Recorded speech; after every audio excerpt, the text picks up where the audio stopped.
Summer Savings Week continues today with a budget-friendly lesson on selecting and preparing meat. And who better to teach us than the author of the Meat Teacher Cookbook, Matt Groark. Hi, Matt. Thank you so much. Welcome, Thank you so much. I'm so excited to be here. Spoiler alert, we have a lot in common. We'll just leave it at that. Teach us about meat. How do you become a professor in meat? So listen, for me, it all started in my backyard, grilling, really tailgates, right? Okay. I'm a Philadelphia Eagles season ticket holder. That explains it. So it really started with me, my dad, and my brothers out in the parking lot at Lincoln Financial grilling. And it kind of just carried on from there. My father-in-law bought me a smoker, dropped it on my front porch, and was like, here. And I guess he figured he could bear the fruit if he gave it to me. Yes, and the heavens opened up and that was it. I got obsessed. I went to YouTube University and 100% in obsessive, even with my vegetarian wife.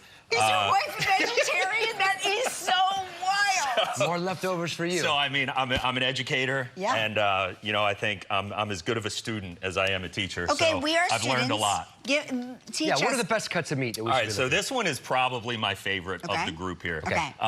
This is also called the butcher's secret cut. Okay. There's only 2 of them on the cow. They are the petite tender, also known as the terrace major. Okay. This is the alternative to a filet mignon and extremely affordable. Okay. You're looking at $6 a pound, roughly, compared to filet mignon, which is triple that. Triple that, right? And you have the beefiness, the tenderness. Filet can be a little bland. Right? The beefy flavor in this is incredible. It's from the shoulder cut, being one of only 2, but it's under the bottom of the shoulder, so it doesn't get a lot of work. Okay. Very tender, the second most tender cut of beef on the cow after the filet mignon. I didn't know that. Okay. Grow a relationship with your butcher, right? Because there's only 2, talk to your butcher. I think people are intimidated, afraid to talk to their butchers. They want to talk to you. They want to teach you. I never know what to say to them. Build a relationship with them.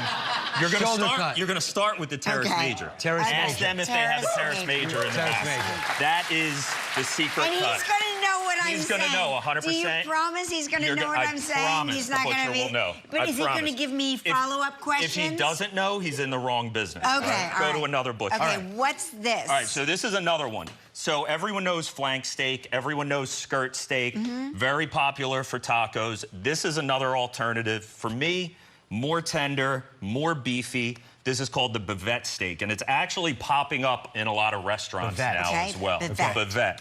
And another great alternative for tacos, a little less pricey than your skirt steak. If you look in here, incredible marbling, right? So just like a skirt or a flank steak, hot sear, hot grill to medium rare, 130, 135 internal, slice against the grains, and that's so important, right? For a nice pull-apart taco meat. You see the grains running, so after we sear it, we're gonna slice it this way against the grain. And the bavette is another, just undercover, little known. I say bavette, and he's gonna say, got you. He's gonna be impressed. Okay. That's the best part. So far, I'm very nervous. Oh, Kelly knows what she's talking about. I'm so afraid of follow-up questions. Maybe you should come with me. We're close by. You know where I live. What is this? All right, so this is a chuck. Chuck. Right? Okay. Now, chuck, I know. Chuck steak, you know. I think everyone knows chuck steak. You might have an idea that you think it's tough, right? If you have a thicker, larger cut of chuck, maybe a 3-pound, great for smoking or reverse searing. These are chuck steaks. So if you go to your butcher again, form that relationship, ask him to cut a butcher cut, right? A chuck steak. So it looks like that. So this is your alternative to the ribeye steak that is 3 times as much, $25, $30 a pound for ribeye steak. You know, real prime ribeye steak. You're looking at like maybe 10 to 12 for a chuck steak. Right? And eats like a ribeye. Really? Eats like a ribeye. All that intramuscular fat, right? You sear it, you reverse sear it, which is low temperature, off the coals, off the heat ahead of time. Get to the internal temperature with those meat probes. Matt, what about... And then sear. What about Gelman sous videing all this crap? All right, so listen. I know you were kind of wigged out a little bit with the sous vide and the dry age part. He wigs me out. But listen, I could do one better. I've sous vided. I've done a sous vide steak in the dishwasher. Oh, no, you dishwashed. I've seen this. That was me. Wait, that was you that popped up on my Instagram, and I was like, wait, what? That was me. No kidding. Yep. That was crazy. Is wild. And obviously, it's all for fun, but it's an immersion circulator. It's using water to get your steak to an internal temperature that you want, and then lighten your fire or pan or cast iron and searing it. We're going to talk about that a little more in a second. Chuck eye steak, very underrated, underutilized. Okay, what do we have here? So let's move on to pork. Pork. Okay. All right, the other white meat. Yes. So baby back ribs, spare ribs, they can be a little pricey. If you want something that's going to eat like a rib, but a better price point, you can get country-style pork ribs. So that's what these are. And these come from the cut of meat, the cut of pork that you get pulled pork from. So a Boston butt. Right, Boston butt. Boston butt is your pulled pork. All right? These are actually just cuts from the Boston butt.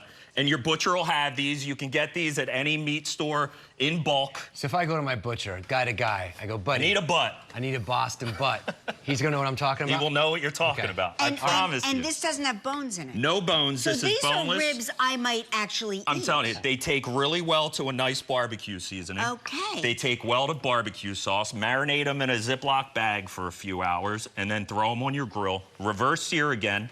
Low temperature off the heat. And then you can give them a little sear, a little crust. Matt, beautiful. We're out of time, but pick up a copy of Matt's new book, The Meat Teacher Cookbook, everywhere books are sold. Next, we're going to open up that inbox and check our website for more tips. You got it.